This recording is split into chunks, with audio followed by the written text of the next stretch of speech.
வணக்கம். இந்த வெயிலின் நாட்களில் நீங்கள் எல்லோரும் எப்படி இருக்கீங்க? ரொம்ப வறண்டு போயிருக்கீங்களா? இல்லை அடிக்கடி தண்ணி குடித்து மோர் குடித்து நல்லா உங்களை ஃப்ரெஷ்ஷாக வச்சுருக்கீங்களா? ஸோ இந்த சம்மர் டைம்ஸில் பார்த்திங்கன்னா ரொம்ப நம்ம எக்ஸாஸ்ட் ஆகிறது உண்டு. ஏன்னா வெயில் அந்தளவுக்கு அதிகமாக இருக்குது. ஸோ இந்த நேரத்தில் ஏன் நான் அதை பேசணும்னு உணர்த்தப்பட்டேன் அப்படின்னா, நிறைய டைம் நம்ம மனசு கூட வறட்சியான ஒரு சூழ்நிலைக்குள்ளே கடந்து போகுது இல்லைங்களா? அப்போ மனசு சோகமாக இருக்கும்போது, மனசு எம்டியாக இருக்கும்போது, மனசு வறண்டு காணப்படும் போது நம்ம லிவிங் வாட்டர், நம்ம ஜீவ தண்ணீராகிய ஆண்டவராகிய இயேசு கிறிஸ்துவின் இடத்துல நம்ம போகிறோமா, இல்லை அப்படியே நம்ம சோகத்தில் முடங்கி போயிருக்கோமா? கொஞ்சம் யோசிச்சு பார்ப்போம். ஸோ நம்ம ஆண்டவர் நமக்கு எப்படி இருக்கார்? ஜீவ தண்ணீராக இருக்கிறார். இஸ் த லிவிங் வாட்டர்னு சொல்லி நம்ம வேதத்தில் பார்க்குறோம். ஸோ இன்றைக்கி ஆவியானவர் நம்மளோடு பேசுகிற வார்த்தை என்னென்னு பார்த்தீங்க அப்படின்னா, the God who turns our sorrow into joy. நம்மளுடைய துக்கத்தை சந்தோஷமாக மாற்றும் தேவன். ஆமென். ஸோ ஒரு தண்ணி குடிக்கும்போது நம்ம எப்படி ஃப்ரெஷ்ஷாகி அப்படியே உயிர்ப்பிக்கப்பட்டு அப்படியே நம்ம உற்சாகமாக இருக்குமோ, அதே போல் தான் பிரியமானவர்களே, நம்ம மனசு சோர்ந்து போய் இருக்கும்போது உடனே நம்ம ஆண்டவரை தேடணும். ஆண்டவருடைய வார்த்தை நமக்கு ஞாபகம் வந்துடணும். நம்ம அப்படியே உடனே ஒரு உயிர்ப்பிக்கிற அனுபவத்துக்குள்ளே போயிடணும். ரொம்ப நேரம் அந்த ஒரு சோகமான மனநிலைக்கு நம்மளை விட்டுறக்கூடாது. ஆனால் அநேக நேரம் நம்ம என்ன ஆகிடுவோம், ஒரு சோகத்தினால நம்ம நிறைய பேர் பார்த்திங்கன்னா ரொம்ப நாளாக சோகமாக இருப்பாங்க, ரொம்ப வருஷமாக சோகமாக இருப்பாங்க. ஒரு சில பேர் லைஃப் லாங் என் லைஃப்பில் சோகமான லைஃப் தான் அப்படின்னு முடிவே பண்ணிடுவாங்கன்னா, ஆண்டவர் உங்களுடைய துக்கத்தை சந்தோஷமாக மாற்ற விரும்புகிறார். ஆண்டவர் உங்களுடைய துக்கத்தின் நாட்களில் உங்களை ஒரு புது பர்சனாக மாற்ற நினைக்கிறாரு. உங்களை ஆண்டவர் ஸ்ட்ரென்தன் பண்ண நினைக்கிறாரு. உங்களுக்கு பவர் கொடுக்க காட் விரும்புகிறாரு. ஆமென். Praise the lord. கர்த்தருடைய பரிசுத்த நாமத்துக்கு ஸ்தோத்திரம். இந்த துக்கம் எதனால் வருது அப்படின்னு பார்த்தீங்கன்னா, அநேக பேருக்கு இழப்புகள்னால ஒரு துக்கம் வரும்.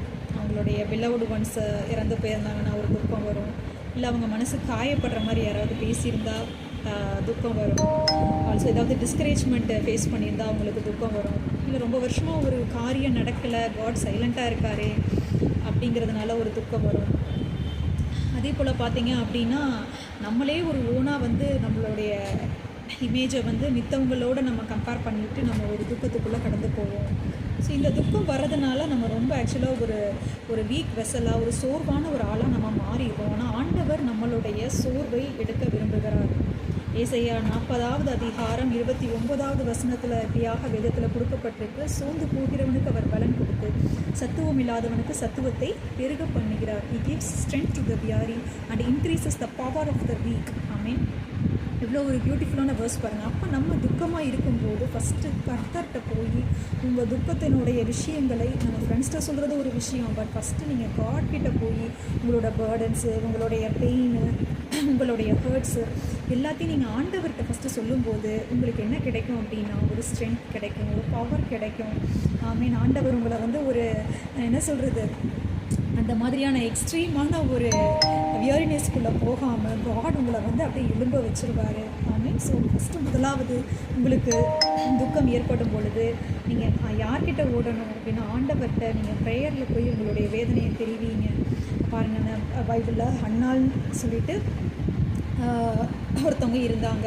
அவங்களுக்கு ரொம்ப வருஷமாக குழந்தை இல்லாததுனால ஸ்தோத்திரம் அவங்க நிறைய பரியாசங்கள் ஃபேஸ் பண்ணாங்க.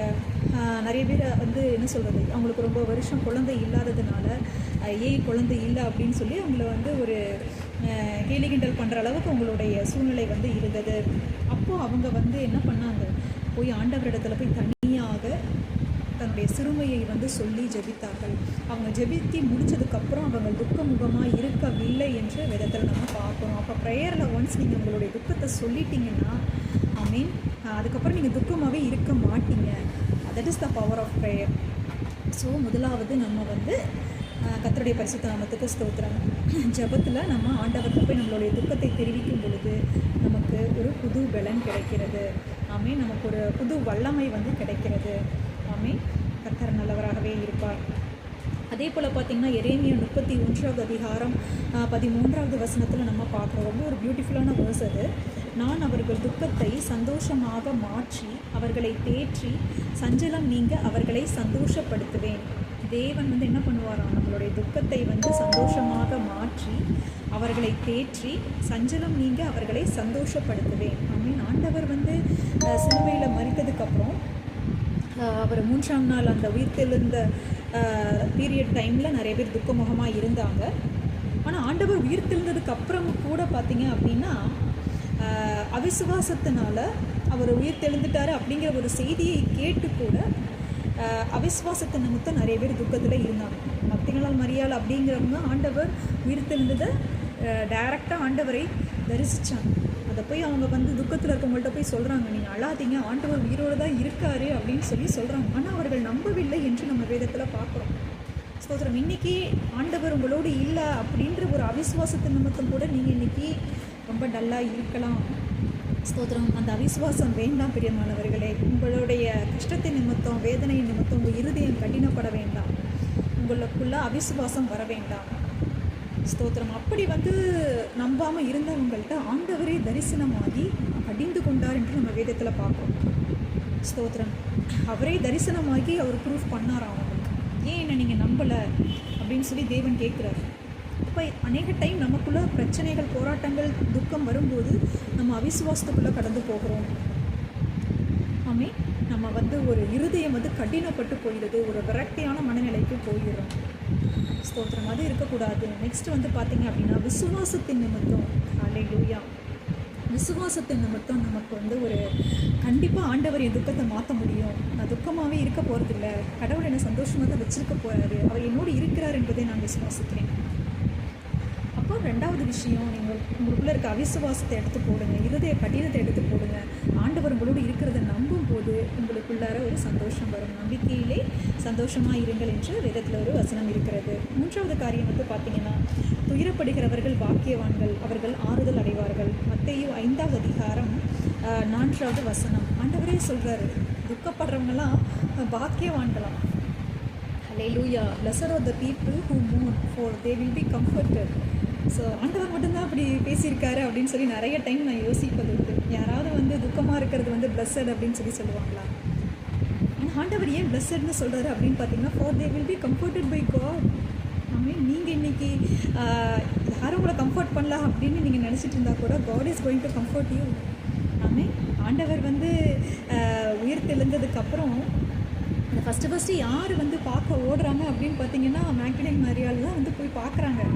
அந்த இடத்துல வந்து அந்த ஆண்டவரோட பாடி எங்கே இருக்குதுன்னு சொல்லி பார்க்குறதுக்கு போகிறாங்க. அந்த இடத்துல ஆண்டவரோட பாடி இல்லை, ஆனால் ஆண்டவர் உயிர்த்தெழுந்துட்டார். ஸோ அவங்க வந்து கண்ணீர் விட்டு அழுகுறாங்க, ஆண்டவரை காணாமே, அவரோட பாடி எங்கேயோ கொண்டுட்டு போயிட்டாங்களோ அப்படின்னு சொல்லி அவங்க அழுகுறாங்க. அவங்க ஆண்டவர் மேலே அவங்களுக்கு எவ்வளோ அன்பு இருந்திருந்தால் அவங்க அழுதுருப்பாங்க. ஆனால் ஆண்டவர் அந்த கண்ணீரை பார்த்து அவங்களுக்கு அந்த இடத்துல தரிசனமாகிறார்.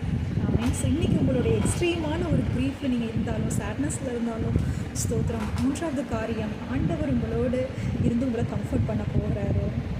ஸ்தோத்திரம். God is close to the broken hearted. He saves those who are crushed in spirit. நொறுங்குண்ட இருதயங்களுக்கு தேவன் சமீபமாக இருந்து நெருங்குண்ட ஆவியுள்ளவர்களை ரட்சிக்கிறார். ஸ்தோத்திரம். ஸோ இன்றைக்கி 3 விஷயங்கள் நம்ம பார்த்துருக்குறோம். ஸ்தோத்திரம். துக்கத்தின் மத்தியில் முதலாவது நீங்கள் ஜெபம் பண்ணணும், ரெண்டாவது தேவனை விசுவாசிக்கணும்.